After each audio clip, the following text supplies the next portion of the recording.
welcome back. I am Letitia Griffin, Certified Credit Counselor, Housing Specialist, and I am here today to talk to you about any issues that you have regarding debt, finances, regarding personal money management, any types of questions that you may have. Feel free to call in and just ask those questions. So over the past few weeks, we've been tackling a lot of topics, and I just want you to know where you can go for help. So if you've got some questions and you don't get a chance to call into the show, or you think of something after the show is over, you can always contact a counselor at 800-994-3328.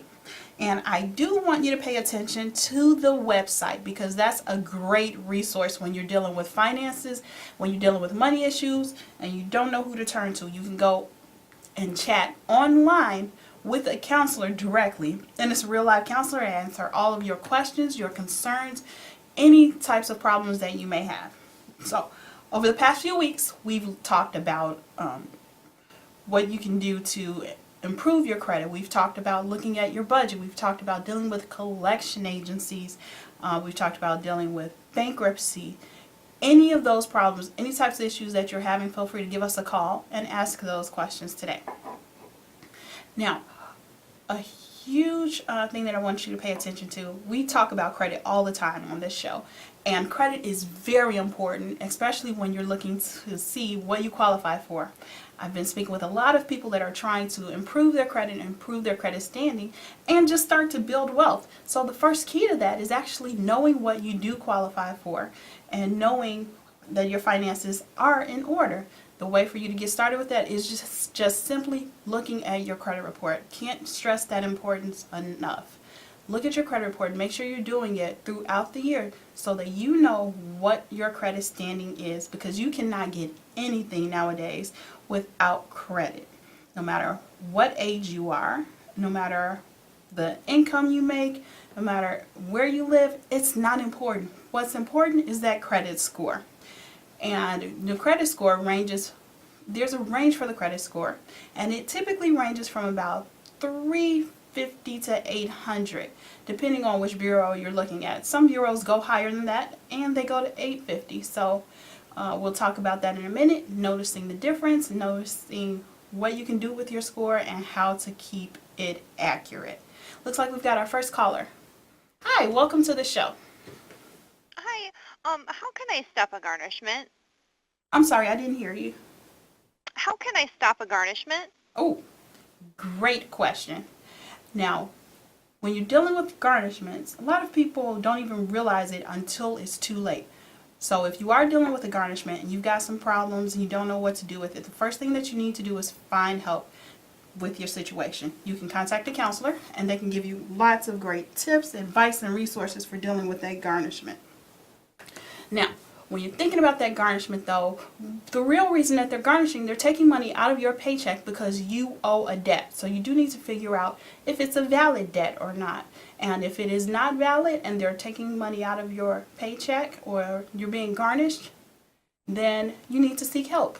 But a lot of people are getting money taken out of their paycheck, and they've actually said that it's okay to take place.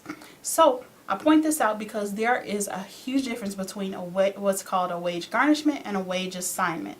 When you think about garnishment, garnishment is really the legal term, and it stands for anything that has gone through the court system and that you now have to pay. You have to pay it back. Anytime anything goes through the court system, if you're not there, if the garnishment is granted, if the judgment is granted, they will start deducting 15 to 25% of your paycheck. And it really just depends on your situation. But I know you can't really afford to have that money taken out of your check. So it's best to get help, seek legal advice, and see what you can do about that. Now, if you want to play what's called your trump card, you can also talk to an attorney about bankruptcy, because actually, if you are getting garnished and you need it to stop, that's what's called a trump card. So you want to look into bankruptcy and see if that may be something that could stop that wage garnishment. But if it is a wage assignment, that means you've given whatever lender it is permission to actually take money from your paycheck. And the way to get that stopped is simply just telling them, you don't have my permission anymore. Now, you have to do it right. You have to do that legally. So the way to do that is by submitting it in a letter to the lender, and you want to make sure that they receive it. So sometimes you can send it by fax and get a fax confirmation, but I'm not sure if that's so reliable. But the best way to do that, make sure that you send it certified mail. Make sure you have the return receipt and you actually have proof that that letter was delivered. Once they get that letter and you've told them to stop taking money out of your paycheck, not to contact your employer, they really do have to abide by that. And that's what happens when you get a wage assignment. Typically, when you're thinking about wage assignments, a lot of people get those because they've dealt with a finance company or they've dealt with some sort of payday lender. And so we'll talk about payday lenders a little bit later in the show as well. But if you've got some questions about judgments, about garnishments, about getting those things to stop, you can contact the counselor at Family Credit at 800-994-3328. Just want to make sure that you have that information available and you know the resources out there that can help you. So we were talking a little bit about your credit report and how important the credit score is. And I bring this up because a lot of different tools that are out there to help you know what your credit is. And I've seen some people where they think that their score is one thing, but it's really not. And they don't understand why the scores vary. So we'll talk about that for a little bit. Now, when you're thinking about getting your credit score, remember that you've got 3 different scores coming from each one of the credit bureaus. And each bureau keeps track of things in a certain way. But we all do business with different entities, different lenders, different finance companies, and these finance companies, these lenders, they make their own set of scores as well. So it's not just those 3 scores that we're thinking about. There are thousands and thousands of different scoring models out there. So we're trying to focus that down and just concentrate on the general scores that are generated by TransUnion, Equifax, and Experian as a way for you to keep monitoring your score. Looks like we've got another caller. Hi, welcome to the show. Hello, is LIHEAP taking applicants for utilities? Okay. And you said LIHEAP? Yep. Okay. So with that, you do want to look, if you're having problems with your utilities, the best thing for you to do would be to contact your utility companies. They have the information available where you can actually go in your area to get help from LIHEAP or CEDA or any of those programs that are out there. So the best thing that you can do is contact your utility company to find out what service or what resource you can use in order to get some help with your utilities. Also, they may have sharing programs that you can qualify for that they do on their own as well. So you never know what help is out there unless you ask. So the best thing that you can do is if you're having problems with your creditors, with your finances, with your utility companies, be sure you contact them and ask them what kind of help do they give. Especially this season, the holiday season coming up, there are lots of different ways that people try and give and help. And those ways may be available to you, but you don't know unless you ask. So there's a great place for you to start with that. And now that we're getting into the holiday season, it's important that we think about our spending and everything that we're doing, but keeping our goals in mind. So if your goal is to get your credit together, or your goal is to buy a home, or your goal is to get out from under the collection agencies or medical debts, you want to keep that in mind this holiday season and not go crazy on Christmas shopping or big lavish dinners or spending above your means. You need to learn how to live within your means, and that takes a lot of discipline. So what are some ways that you can stay within your means? You want to, first of all, make sure that you figure out what your budget is. You want to look at all of your expenses. You want to look at all of your income, and you want to find out just how much you have left in the course of the month. Now, when we all do our budgets, we expect to have a huge positive number at the end, especially after we look at our income and all those bills that are coming out. But we know that's not the case. So we want to be reasonable, we want to be realistic, and we want to be sure that we keep our goals in mind, and especially with this season. So if you've got some problems with budgeting, or you need to get a budget in place, need some help with doing that, Family Credit's got some great resources that are free and available to you, so you can contact them and just speak with a counselor about that at 800-994-3328. So, we were talking earlier about the credit score and how important it is to look at those debts and keep those in mind too, especially this season. You want to make sure that you are keeping an eye on your report. There's so many different scores out there, and not all scoring models are the same, but they're based on the exact same principles. So it's really up to each lender how they classify those scores. And you do want to keep that in mind when you're looking at your report. A lot of times when we're looking at our own score and we're pulling our own report, we're pulling what's known as an educational score. So it may be off a lot from what a traditional lender would actually see when they pull our scores to actually grant us credit. Looks like we've got another caller. Hi, welcome to the show. Hello, I have a question. Okay. I was told that I need to repair my credit, and someone told me something about like a secured card. Can you explain what that is and how it might help me? Okay, great. And when you are looking at repairing your credit, managing your credit, making things better for yourself, a great place for you to start is by looking at a secured card. And with a secured card, what essentially happens is that you are putting down collateral for the account, stating that if something goes bad, the finance company or the bank or wherever you're getting that card from, they can use that money because you're putting it up as collateral. Now, in the meantime, you will receive a credit card for whatever amount you have put into the security. So let's say if you want a $300 credit card, you put down $300. The bank or finance company holds that $300 in an account for you, and it draws interest. Now, you will receive this credit card for $300, and essentially you will be making your payment each and every single month, just like a regular credit card. The key that you want to look at though is making sure that this credit card is reported to the credit bureaus. That's the one thing that you need to happen on that secured account, because the goal for you doing this is to improve your credit. So you want to make sure that that account is being reported to the credit bureau and you're making your payment each and every single month. Now, each lender is different though. There's a time period that these lenders will hold that security in an account, and as you're making your payments each and every single month and things are being reported positively, you've got some positive trades on your credit and your score is increasing, what happens is after a certain period of time, that lender may take that money that you put down in security and give that back to you, because now you're doing so good they don't need that security, so they will send it back to you. And there are a lot of creditors that after a certain time period, they will report that account. Even though it started off being a secured account, they will report it as a regular unsecured credit card on your credit bureau report. So no one will even know that it was a secured account because you did so well with it. And that is one of the best ways for you to improve your credit. If some banks and finance companies, they also offer credit rebuilding loans or other products that you may want to ask your financial institution about, and make sure that they have something that reports to the credit bureau, and that will help.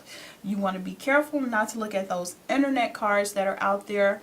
You want to be careful that stay away from. They're really debit cards, but they may be labeled wrong, and you think that it's actually helping your credit, but it's really not. So that's why I say the one thing that you want to ask is, does it report to the credit bureau? Because that's really huge. You know, there are so many people that are looking to improve their credit nowadays, so you want to be careful of how you actually go about doing that. I do want to steer you away from those credit repair places that promise to fix your credit and that will improve your credit, and all you have to do is pay them like $2,000 or pay them $5,000 and they'll just clear everything up for you. I need you to know that credit repair in Illinois is illegal. So there's no place that will go and just try and do all of that for you. Now, there are those clinics out there that offer to do that, but they really are not doing anything that you can't do yourself, and they really aren't doing anything to help you. So you want to make sure that you're dealing with a legitimate place, that you look at the Better Business Bureau, look at the Consumer Finance Protection Bureau as well, and make sure that you are going through a legitimate agency. If you need help with those types of resources, you can contact Family Credit and just find out some resources and help that you can actually look at to improve things. You don't need to pay someone for something that you can do yourself. And credit repair, like I said, is illegal, and you should not be paying anyone for help for it. So there have been so many people that have wasted money giving it to those settlement companies or giving it to those credit repair companies, and what happens is basically they're just messing things up for you. With a credit repair company, what they typically do is they will get you to sign an agreement, and they will pull your credit report, and they will dispute every single thing that's on your credit report. Now, the reason why I say that this is bad for you is because if I'm disputing everything that's on my report, there are going to be some things on there that are actually true, that are actually good, that are actually positive traits, but now they're going to have this blemish on the report showing that they were disputed. So you do want to pay attention to that and steer away from those. If there is something on your report that is wrong, then you need to dispute it with the credit bureaus directly yourself. Also, if you just need help going over a credit report, you can find help. You can find someone that will help you with that, and that will just figure out a action plan for you to improve things, and that's what you want. You don't want anyone that's going to dispute everything for you. You want someone that will work with you and that will help you get things back on track, because it's easy to get your credit on track, and a lot of people don't realize that. Your credit report stays with you for years and years, but the score only looks at the last 24 months worth of history. So even if we take like what's been done in the past 6 months, you may feel like you messed up, you made late payments, something went wrong, you've got new collection agencies. I had someone today that stated that every time he got his score up, seemed like he would get a new medical bill or a new collection agency in the mail. You want to keep in mind that these collection agencies and these collectors out there, they see when someone is actually trying to improve their credit. They've got their eye on the credit bureaus, so they notice when your score is going up, and that's when they can send out notices to you or start harassing you, because they want you to make those payments. They want you to go ahead and give them money because they know that you're trying to fix things, and they know that you don't want things messed up. You don't want another blemish. So that's why those things tend to happen like that. So just like you're keeping an eye on your report, other people are too. So you want to be careful with that and make sure that you stay diligent. Always looking at your report from time to time, at least every 3 or 4 months. Make sure you take a look at that score, take a look at that report, and make sure things are still in good standings. You want to keep things in positive standings, and you want things to be in order. So when you're looking at your report, there are a lot of tools out there that we were talking about that will help you with that, but I want to make sure that you know you do not have to pay for anything like that. So if you're using some of those that are out there, like that make you pay $30 a month or $14.99 a month, or $73 one time and then $6 a month, be careful of things like that, because you should not have to pay for your score. Best place you can go to get your report is annualcreditreport.com.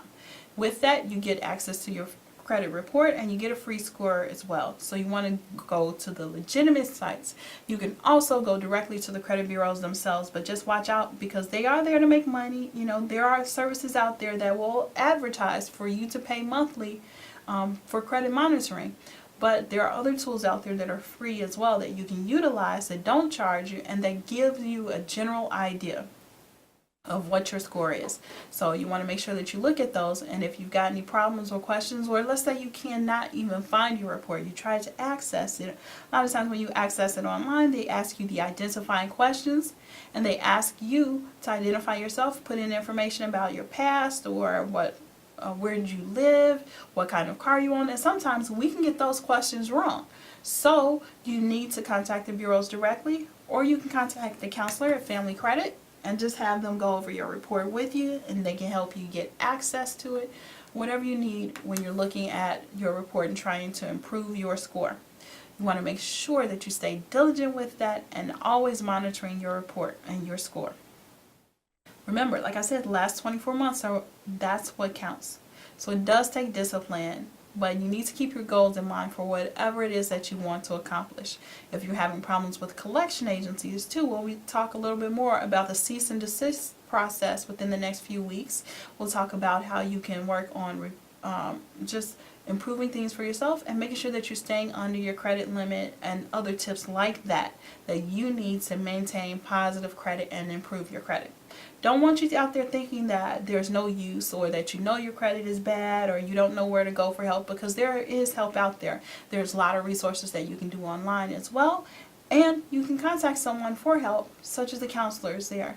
So if you don't get a chance to call in, like I said, if you don't have time to call in, you can find the help that you need by talking to a counselor or going online at familycredit.org. If you're also struggling with finances, there are resources that Family Credit can send you, which will help you like establish a budget and things like that. So those are some great tools that are out there and they're available. So feel free to take us up on that. Contact a counselor or call back in next week if you've got some other questions we can help you with. And just keep that in mind. Even though it seems hard, it is not an overnight process and it's not easy, but the rewards afterwards, you will just experience happiness afterwards when you're looking at your report, you're looking at your budget, you've got things in order, you've got your finances together, and your score, you see that start to improve. And these are the steps, these are the ways that you can do that. So feel free to tune back in with us next week, and then you can join us for another show. And if you've got any other questions, feel free to contact us. Again, Family Credit's there. If you've got any questions, 800-994-3328. Always feel free to reach out. And we will see you again next week. Take care.